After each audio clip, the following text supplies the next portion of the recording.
We are thrilled to have an amazing speaker and an amazing entrepreneur and amazing technologist here as our next speaker.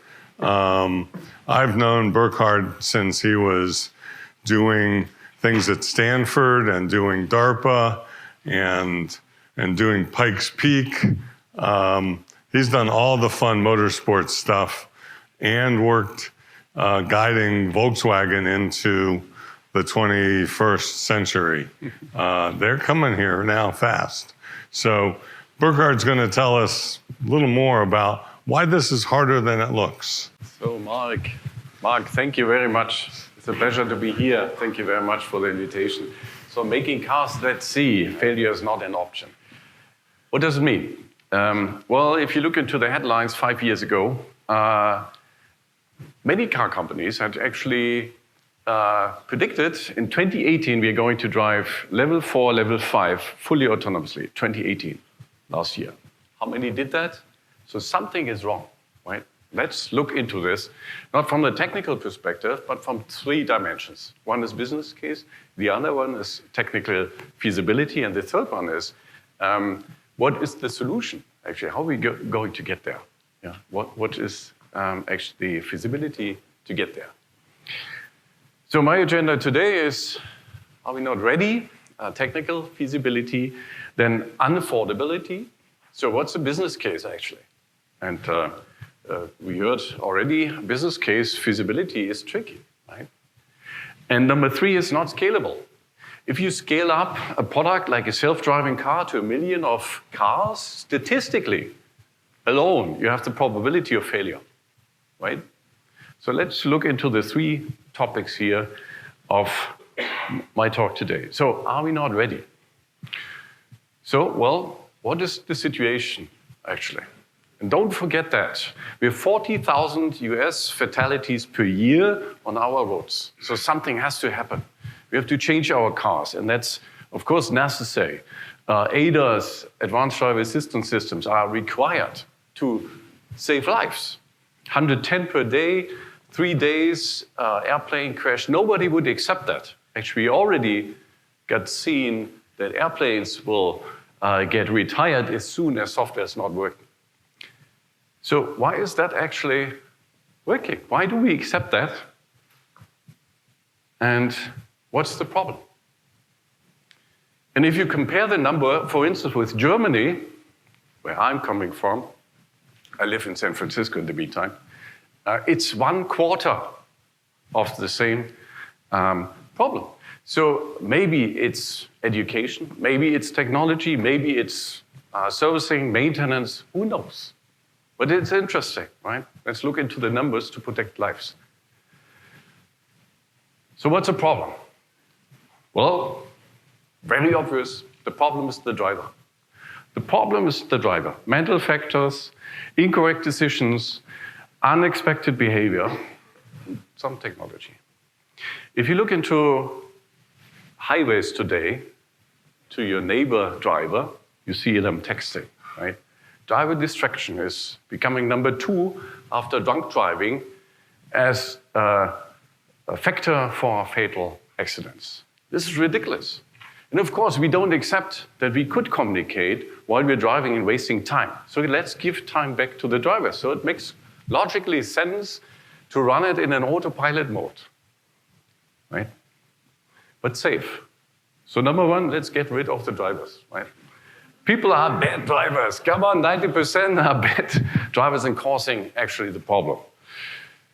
Well, I had the pleasure to work on this vision 15, 14 years ago. And I could say, dude, where is my autonomous driving car? It's not here yet. Where is it? What happened? So what is taking so long?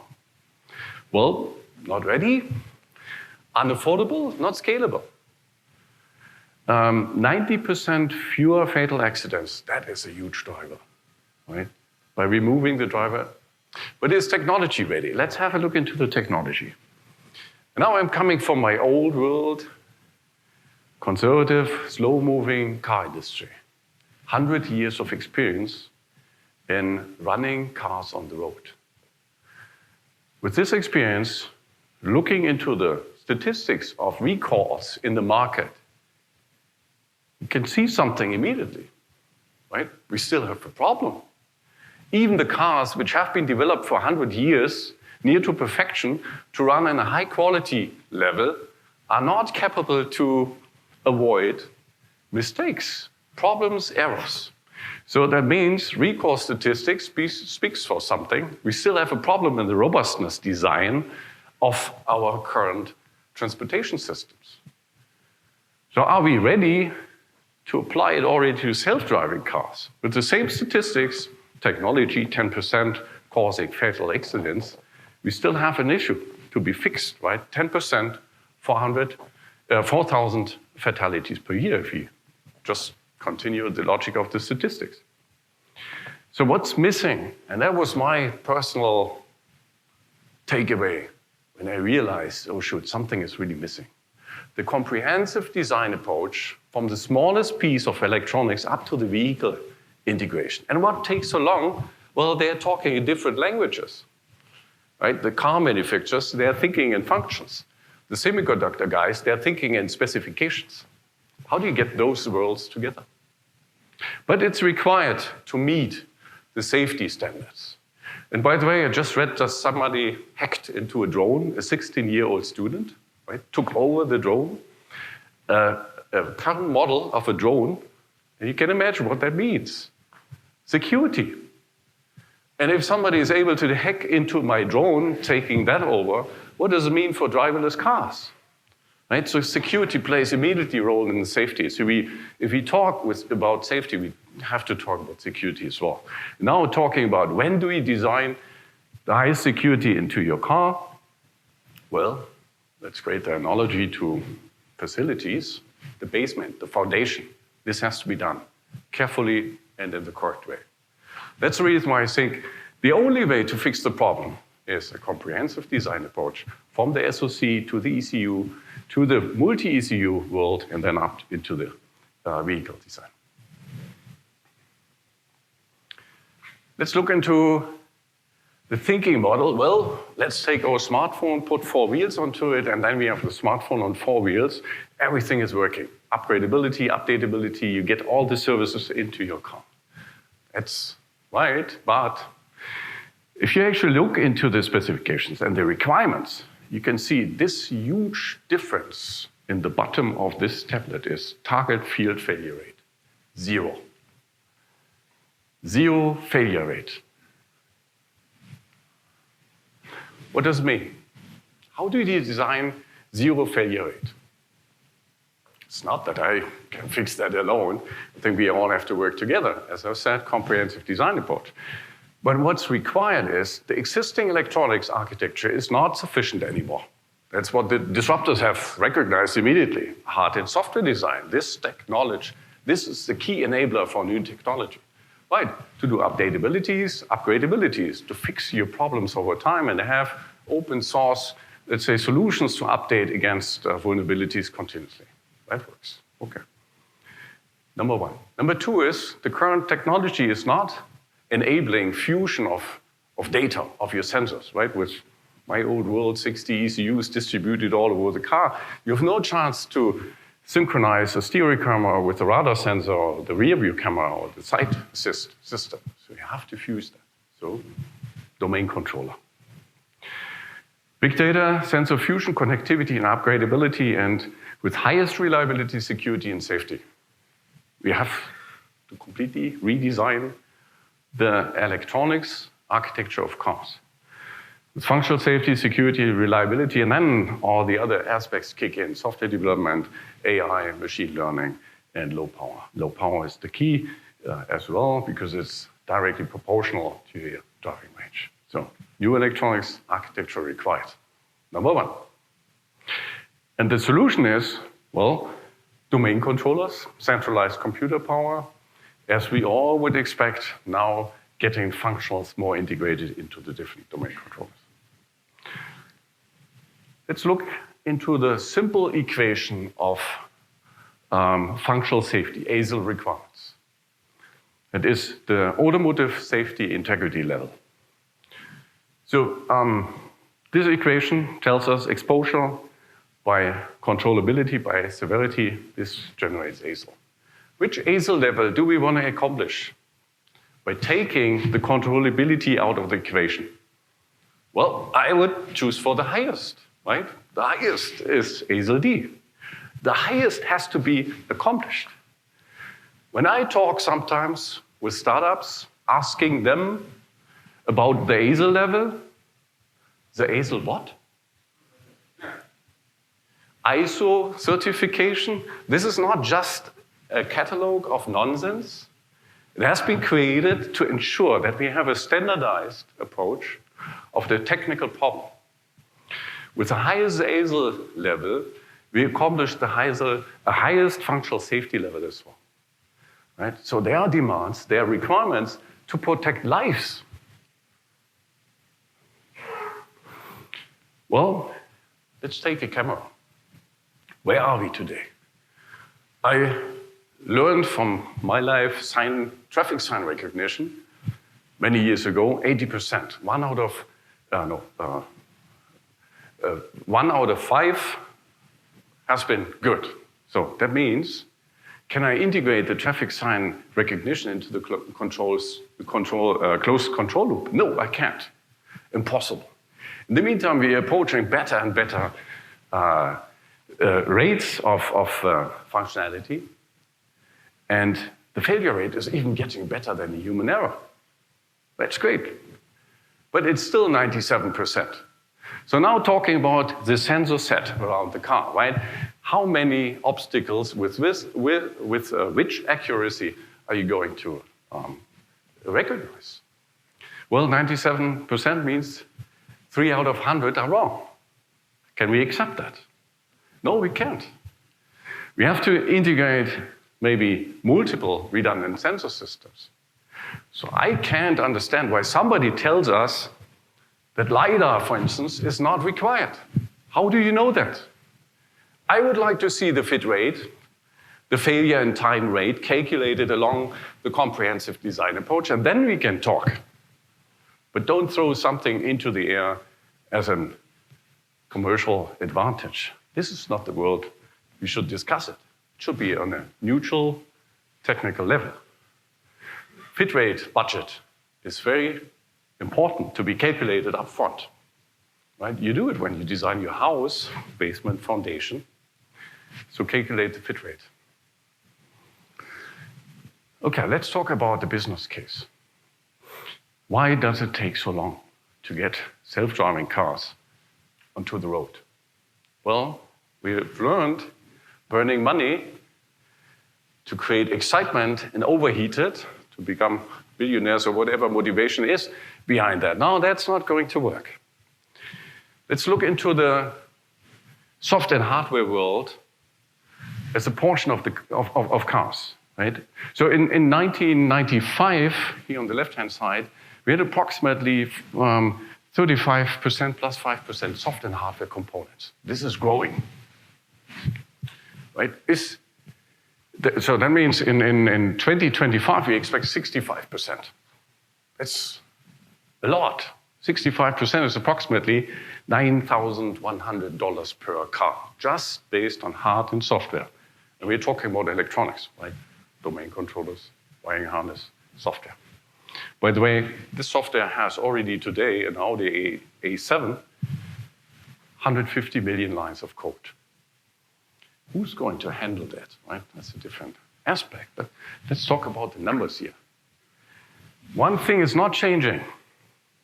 The total cost of the car, right? And that's approximately maybe $14,000 to create a feasible business case because the customer is maybe not willing to pay extra. I personally had a great experience when I ordered 10 years ago a nice car with adaptive cruise control, everything integrated, and 10 years later I couldn't get that anymore because the marketing colleagues told me there's no demand coming from the market. People are not willing to pay extra for safety features. How much are you willing to pay extra? $500? So, assuming that we keep it on the same level, the shift of the core competence goes to hard and software, no doubt. Yeah? And the $9,000 needs to get distributed to the domain controllers, to the sensor set, to the new software, to the back-end services, to the training of your convolutional neural network over lifetime, and so on and so on. Do you see this equation is difficult to get worked? If you look into the different levels of autonomous driving, you can see from the left-hand side, level 0 up to level 5. As I've explained, ASIL-D, to accomplish ASIL-D level, you need redundancy. Right? You need multi-channels to reach the highest safety integrity level. Well, to reach that, you have to add cost. Redundancy is cost. The sensor set, you need more than a couple of sensors. You need more than just one computer.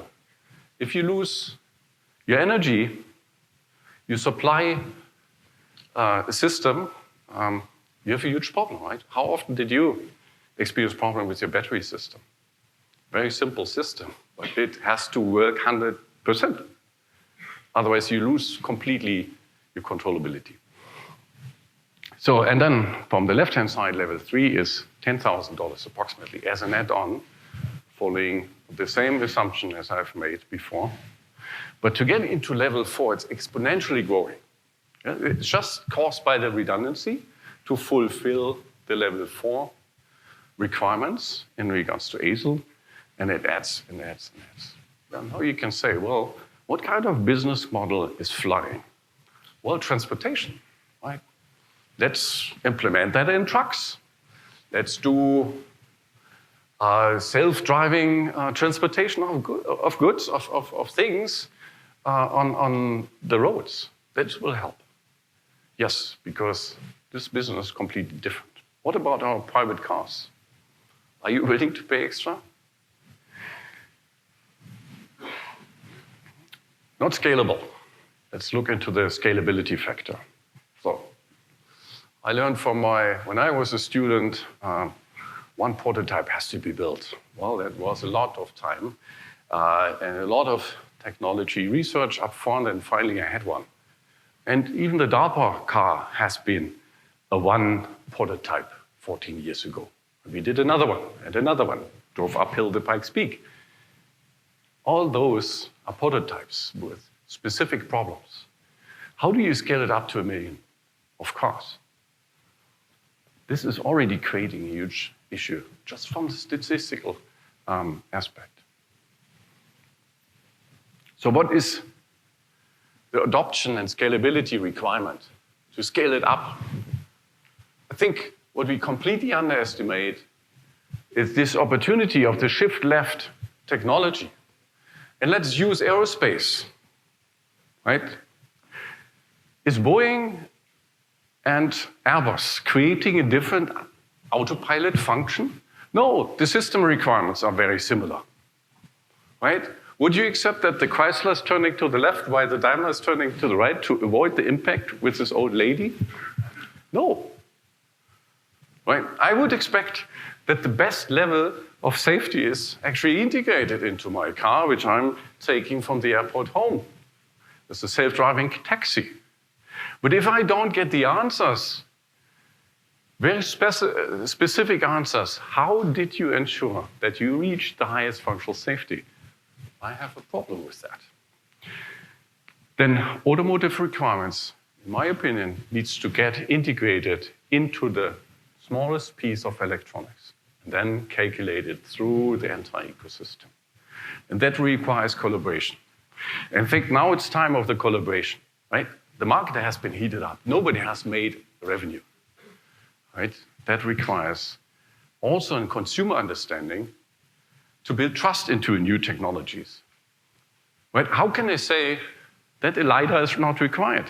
How can I explain somebody, is this now a car with real safety, or is that a car without the real safety? So I want to see a label, which I get from the aviation industry, a neutral instance who's saying yes. Regulation can provide a more neutral point of view. And by the way, standardization and regulation will avoid misinvestment into directions which are not feasible. So simulation, I think driving miles is not the appropriate solution. Why aren't we sharing models and simulation models like the industry DoD is doing and proposing it for many, many years? Would we test our software in the air by flying our cars, our airplanes, just testing software? No, we would never do that. Right? It's based on simulation standards. And where are those simulation standards? Where are the models? And we think virtual modeling, virtual development is the only way to approach this step by step, function by function, to release functions by functions. Why fully autonomously overnight? Let's do it function by function, geofenced. But then, please, based on the same models, and the release process has to be done in the same basis simulation models. Hey, we had the same requirements in DARPA Grand Challenge 14 years ago, right? Show us how you release your systems. And then co-design of hardware and software. I think standard tools don't need to explain it, just time is running fast. But the agile development in this world to really develop function by function already in the virtual prototype, I think that's a key of innovation by ensuring functional safety and security from the beginning on. So let's talk about another cost aspect, right? Prototypes, they usually have computers in the trunk. I think that's Audi TTS, which drove uphill the drive speak, and then later on with Chris Gerdes' Stanford lab, very successful Audi project. But that's a research project, right? Doesn't have to be financially feasible. How do we create that financial feasible? Well, high integration. Now you can build parallel cores on one board. What we think is more appropriate, let's define and standardize requirements, highest safety and functional safety level, and create redundancy already on the chip level. And that speaks to this comprehensive design approach, right? So and that's a cost impact to the entire supply chain. You have to reuse components to get there. Then, last 2 slides, I think, 3 slides. Again, I think it's time for collaboration. It's time for collaboration from that aspect that we need standards. We need to talk about a system description and system definition. Yes, hype is nice, and I don't want to hinder any innovation. I think we are very innovative. But it requires a collaboration model. Yeah? Exchanging models and simulation tools. Exchanging results and system design. And defining that. And from there on, we can launch it. But it requires a collaboration model first. And I think it's otherwise killing lives. Right? So we have to be careful. Second one is increasing consumer understanding. So the GAC semi-organized collaboration model from semiconductor EDA industry up to the vehicle industry. I think that's the key now to approach each other. As I've explained, they have to even learn different languages sometimes to understand each other. But if you define the functional requirements early enough, you can ensure that your SoC design is following those rules. And the second one here is consumer understanding. If the consumer gets confused by announcements in the market, that doesn't help anybody. They have to rely on the next generation of technology, and that requires a collaboration mode as well. So let me summarize. Humans are bad drivers. I hope I explained that already, just taking some statistics. Self-driving cars are coming, no doubt. But finally, it needs a longer breath over time, but to work together in a well-synchronized way, OEMs down to the EDA industry helps us now to get the pieces together, what's required in regard to functional safety and security. And the role of technology is growing, no doubt, but we have to integrate high to reduce the cost. And vision systems are leaping forward. That is definitely defect, if we have multi-systems redundancy, we still have to ensure that the scalability is possible. And then safety design for those systems requires standardization and regulation. And I think industry leaders at all levels, they have to come together and define something together to ensure that we have reliable, secure, and safe cars on the road. Thank you very much for your attention. I'd like to announce, please visit us at our booth. We have a wonderful award received from Vision Alliance, the Vision Product of the Year 2019. Thank you very much.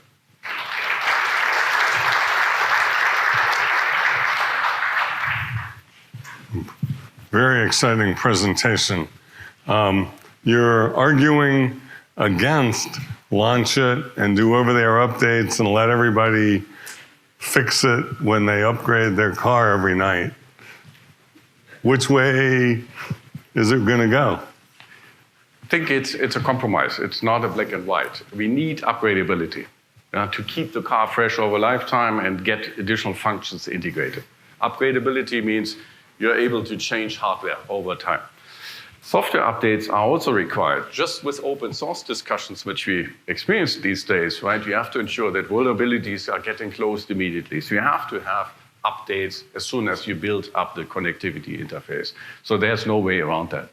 But now, ensure that somebody, as a neutral instance, is ensuring that you launch not hidden recalls, right?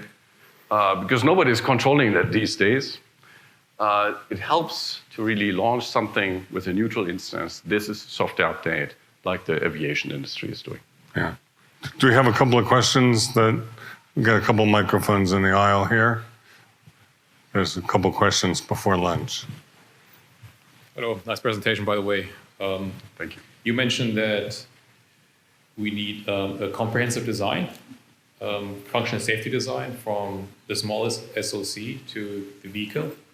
Do you think meeting ISO 26262/ASIL-D is sufficient for autonomous vehicles, given that the ISO 26262 standards were not designed with autonomous vehicles in mind? It's at least a starting point, right? It needs to be specified, and it needs to follow exactly, let's say, the requirements of autonomous driving. I think we have something already in hand which we should use at least. Number one. Number two is, if the interpretation from an tier X EDA semiconductor is different than the OEM's expectation and vice versa, we have a problem. So we need to do the design together. And I think that's important. It's just, let's say, a definition catalog which you should use. So I think it's a starting point, and we need to refine that as well. I agree. I think it's a starting point. Mm-hmm. Thanks for a great presentation. You've made a few references to the aerospace industry throughout. Obviously, at the moment, we're unfortunately at a bit of a low point for aerospace in some respects. And although it's all to be decided, no doubt, by lawyers, one of the theories at the moment is that the regulators may have taken their eye off the ball slightly and not had sufficient expertise and allowed too much self-certification to go on. Given the automotive regulators, I think I can make a strong case for arguing have even less idea on what goes on an autopilot than aviation regulators have on what goes on a plane autopilot. How do we get there from here? How do we actually get regulators who can regulate as opposed to just sign stuff off that they don't understand? With apologies to any lawyers. What's your proposal? From where do we get them? I don't see a short-term solution to that. All right. Quite frankly, at the moment. So it's I don't think we even understand enough what the right criteria are to regulate against, probably. So I think nothing against the current administration, but the administration before that, they had already started to begin this regulation. Even Stanford professor Chris Curtis had supported that, Mark Rosekind, a couple of really strong people who were thinking to, let's say, help to design a reference design. Right? So I think this was very sufficient and very helpful to really get things in place which are really required to get started and build up competence also on the regulator side. And the second one is we have SAE in the United States, strong enough. We have to approach them coming also from the aerospace side and bring the pieces together, because aerospace and level 4 and 5 are so similar, right? The requirements are very similar. So I think this is a good chance now to get that together. What do you think the need of a centralized committee to drive those coordination of the car maker? So, can you repeat that question? Well, like all the traffic, sometimes you need a centralized committee to define the rule, including how to run the traffic light, how to build the car. Do you think that's something that's really lack that causes this issue? Yes, I think as long as yes, it's required.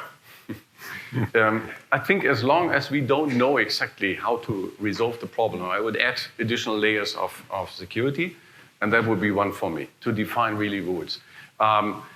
Let's say geofenced. What is the size of the geofence? Who's defining that, right? Is it autopilot running on the highways? Which highway are allowed?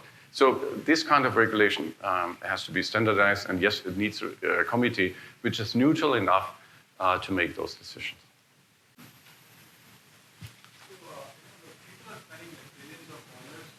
Designing these autonomous cars, which are essentially, we are trying to make cars drive on roads and environment that was designed for humans, right? So on the other hand, like, there could be another way by which make the infrastructure more friendly towards vehicles, as opposed to going, designing vehicles that are trying to solve all these challenging problems. Like, for example, the traffic signal that you said, we get 99%, but that's still not sufficient. On the other hand, if instead of traffic signals, they were like wireless messages being sent. That's like making the infrastructure more friendly towards autonomous vehicles. Like, why aren't people pursuing that to solve some of these problems? So I have no black and white answer, right? I can only say, well, yes, if you create autonomous driving lanes using carpool lanes and really get them into their specific lanes, well, you're creating already an artificial train, right? It's a railway. Yeah. And we call it public transportation in Germany. But that's something which helps also to fix the transportation problem for A to B. Sorry for a little sense of humor. Hopefully you get that. But important is humans tend to override the rules, right? Speeding. How do you adjust your tempo, your velocity or speed limit in your car with the self-driving mode? Is it 65 miles? How fast do you drive on the 280? I usually add 13 miles.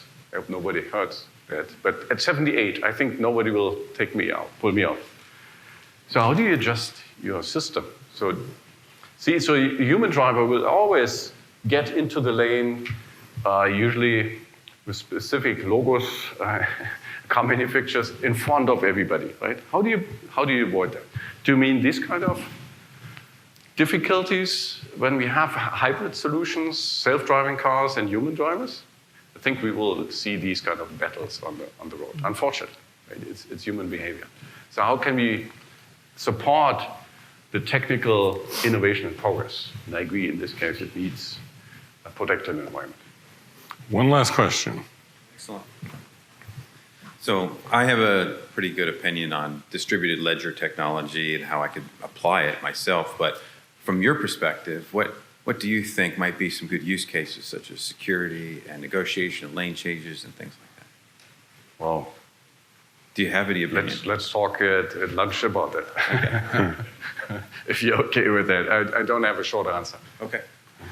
Well, Burkhard, thank you very much. Thank you. Everybody, thank you.